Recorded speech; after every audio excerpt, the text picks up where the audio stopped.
ED നടപടി ഉണ്ടായിരിക്കുകയാണ് തൃശ്ശൂരിൽ. Party സ്വത്തുക്കളാണ് കണ്ടുകെട്ടിയിരിക്കുന്നത്. എന്താണ് കേരളത്തിൽ ഒരു വ്യക്തത? ED അതുപോലെ തന്നെ കേന്ദ്ര അന്വേഷണ ഏജൻസികളും കുറേ കാലമായി കേരളത്തിലെ ഇടതുപക്ഷ മുന്നണി ഗവൺമെൻറ്റിനെയും ഇടതുപക്ഷ ജനാധിപത്യ മുന്നണി നേതാക്കളെയും വേട്ടയാടിക്കൊണ്ടിരിക്കുകയാണ്. തെരഞ്ഞെടുപ്പ് സമയത്ത് തന്നെ വലിയ വിവാദം ഉണ്ടാക്കാൻ വേണ്ടിയുള്ള ശ്രമമാണ് നടത്തിയത്. ഇപ്പോൾ തെരഞ്ഞെടുപ്പ് കഴിഞ്ഞതിന് ശേഷവും വീണ്ടും EDയും അതുപോലെ തന്നെ മറ്റ് അന്വേഷണ ഏജൻസികളും ഇടതുപക്ഷ മുന്നണിയെയും പ്രത്യേകിച്ചും CPMനെയും കുറ്റപ്പെടുത്താൻ കഴിയുന്ന രീതിയിലുള്ള നിലപാടുകൾ സ്വീകരിച്ചുകൊണ്ട് പോവുകയാണ്. അത് കേവലം CPMനെ മാത്രമല്ല ഇനി ലക്ഷ്യമിടുന്നതെന്നുള്ളത് നമുക്ക് കണ്ടറിയേണ്ടതുണ്ട്. CPMനെ സംബന്ധിച്ചിടത്തോളം വലിയ അപവാദ പ്രചരണങ്ങൾ നടത്തുക എന്നുള്ളത് ഇന്ന് ഒരു സ്വാഭാവികമായിട്ട് മാറിക്കഴിഞ്ഞിരിക്കുകയാണ്.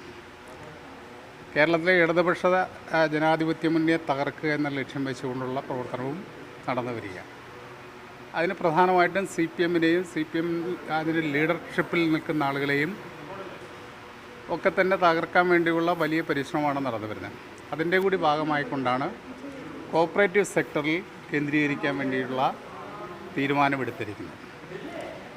ആ തീരുമാനം എടുക്കുമ്പോൾ നമുക്കറിയാം, കോപ്പറേറ്റീവ് സെക്ടറിൽ നടക്കാൻ പാടില്ലാത്ത കാര്യങ്ങൾ നടക്കുന്നുണ്ടെങ്കിൽ അതിനെ സംബന്ധിച്ച് കൃത്യമായിട്ടുള്ള അന്വേഷണം നടത്തുകയും നടപടി സ്വീകരിക്കുകയും ചെയ്യണം എന്നുള്ള അഭിപ്രായം തന്നെയാണ് CPM നേരത്തെയും ഇപ്പോഴും എല്ലാം മുന്നോട്ട് വയ്ക്കുന്ന കാര്യം. ആരെങ്കിലും തെറ്റ് ചെയ്തിട്ടുണ്ടെങ്കിൽ അവരെ സംരക്ഷിക്കണമെന്ന് ഒരിക്കൽ പോലും ഞങ്ങൾ ബാധിച്ചിട്ടില്ല. പക്ഷേ ഇവിടെ രാഷ്ട്രീയ ഉദ്ദേശത്തോടു കൂടി ഇടതുപക്ഷത്തെയും CPMനെയും തകർക്കാൻ ലക്ഷ്യം വെച്ചുകൊണ്ടാണ് സഹകരണ മേഖലയെ എന്ന് ഇടപെട്ടുകൊണ്ട് വലിയ രീതിയിലുള്ള ദുഷ്പ്രചരണങ്ങൾ നടത്തിക്കൊണ്ടിരിക്കുന്നത്. തൃശ്ശൂർ ജില്ലയെ സംബന്ധിച്ചിടത്തോളം സഹകരണ മേഖലയിൽ വലിയ മുന്നേറ്റമുണ്ടാക്കിയൊരു ജില്ലയാണ്.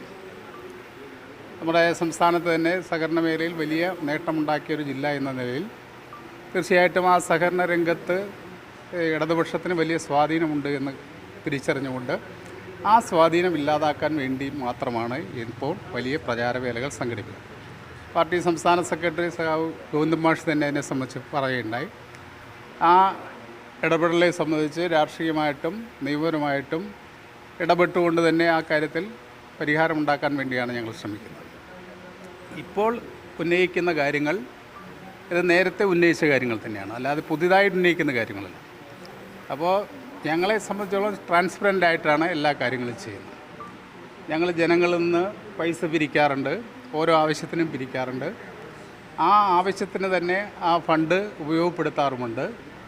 ഒരുപക്ഷെ അതിൽ കൂടുതൽ വരുന്ന സംഖ്യ ഞങ്ങൾ വിവിധ ബാങ്കുകളിലാണ് ഡെപ്പോസിറ്റ്. ട്രാൻസ്പെറൻ്റായിട്ട് ചെയ്യുന്ന കാര്യമാണ്.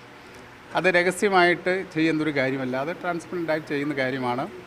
അത് ചെയ്യുക എന്നുള്ളത് തന്നെ ഞങ്ങളുടെ പാർട്ടിയുടെ നയം. ഭരിക്കുന്ന പൈസ ആർക്കെങ്കിലും അത് കൊള്ളയടിച്ച് കൊണ്ടുപോകാനുള്ള അവസരം ഉണ്ടാക്കില്ല, അല്ലെങ്കിൽ പിരിക്കുന്ന വ്യക്തികൾക്കോ നേതാക്കൾക്കോ അവർക്ക് കൊണ്ടുപോകാനുള്ളതല്ല. അത് ബാങ്കുകളിൽ ഡെപ്പോസിറ്റ് ചെയ്യും, ആവശ്യത്തിന് വീണ്ടും എടുത്ത് ചിലവഴിക്കുകയും ചെയ്യുന്ന സമീപനമാണ് ദീർഘനാളല്ല, ഈ പാർട്ടി ഉണ്ടായ കാലം മുതൽ അങ്ങനെയാണ് ചെയ്തുകൊണ്ടിരിക്കുന്നത്.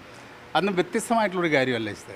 പിരിക്കുന്ന പൈസ ആ ചിലവ് കഴിഞ്ഞാൽ ബാലൻസ് വരുന്ന സംഖ്യ ഉണ്ടെങ്കിൽ അത് ബാങ്കിൽ ഡെപ്പോസിറ്റ് ചെയ്യും, അത് ദുരുപയോഗം ചെയ്യാനുള്ള അവസരം ഉണ്ടാകാതിരിക്കുകയും ചെയ്യുക എന്നുള്ളതാണ്. അതുകൊണ്ട് ഒരുപക്ഷെ ഞങ്ങൾക്ക് ചിലപ്പോൾ ഞങ്ങളുടെ ബാങ്ക് അക്കൗണ്ടിലൊക്കെ പൈസ ഉണ്ടാകും. അത് മറ്റു രീതിയിൽ ദുരുപയോഗം ചെയ്തുണ്ടാക്കിയ പൈസയല്ല, ജനങ്ങളിൽ നിന്ന് കളക്ട് ചെയ്യാം. ഞങ്ങൾ പാർട്ടി ഓഫീസുകൾ സ്ഥാപിക്കുകയാണ്. ഇപ്പോൾ പാർട്ടി ഓഫീസുകൾ ബ്രാഞ്ച് തലത്തിൽ തന്നെ ഓഫീസുകളുണ്ട്. ഇപ്പോൾ ബ്രാഞ്ച് ഓഫീസുകളിൽ പൈസ പിരിക്കാറുണ്ട്. ആ പൈസ പിരിച്ചാൽ ആരുടെയും കയ്യിൽ വെച്ച് കഴിഞ്ഞാൽ ദുരുപയോഗം ചെയ്യാൻ സാധ്യതയുണ്ടെന്ന് വെച്ച് അത് അടുത്തുള്ള ഏതെങ്കിലും സഹകരണ ബാങ്കിലോ മറ്റ് ഷെഡ്യൂൾ ബാങ്കിലോ നാഷണലൈസ് ബാങ്കിലോ ഒക്കെ ഡെപ്പോസിറ്റ് ചെയ്യും. അപ്പോൾ അതിന് ശേഷം അത് എടുത്ത് സ്ഥലം മേടിക്കേണ്ടതാണെങ്കിൽ മേടിക്കും, കെട്ടിടം ഉണ്ടാക്കേണ്ടതാണെങ്കിൽ ഉണ്ടാക്കും. അത് ബ്രാഞ്ച് തൊട്ട് ലോക്കൽ കമ്മിറ്റി, ഏരിയ കമ്മിറ്റി, ജില്ലാ കമ്മിറ്റി, സംസ്ഥാന കമ്മിറ്റി, അഖിലേന്ത്യാ തലത്തിലും അത്തരം കാര്യങ്ങൾ ചെയ്യാറുണ്ട്. അതുകൊണ്ടാണ് കൂടുതൽ സ്വത്തുള്ള പാർട്ടി എന്ന് പറയുന്നത്. ഞങ്ങൾ ജനങ്ങളിൽ നിന്ന് കളക്ട് ചെയ്യുന്ന പൈസ എന്തിനാണോ കളക്ട് ചെയ്യുന്നത് അതിനനുസരിച്ച് ആ കാര്യം നിർവഹിച്ചു പോകും. ഇപ്പോൾ സ്വാഭാവികമായിട്ടും സ്വത്തുണ്ടെന്ന് പറയും. ആ സ്വത്ത് എന്ന് പറയുന്നത് ജനങ്ങളുടെ സ്വത്താണ്. ആ ജനങ്ങൾ തന്ന പൈസയാണ്, ജനങ്ങളുടെ സ്വത്താണ്. പാർട്ടിയുടെ സ്വത്തെന്ന് പറഞ്ഞാൽ ഏതെങ്കിലും വ്യക്തിയുടെ അല്ല, അത് ജനങ്ങളുടെ സ്വത്താണ്. ഈ കുറേ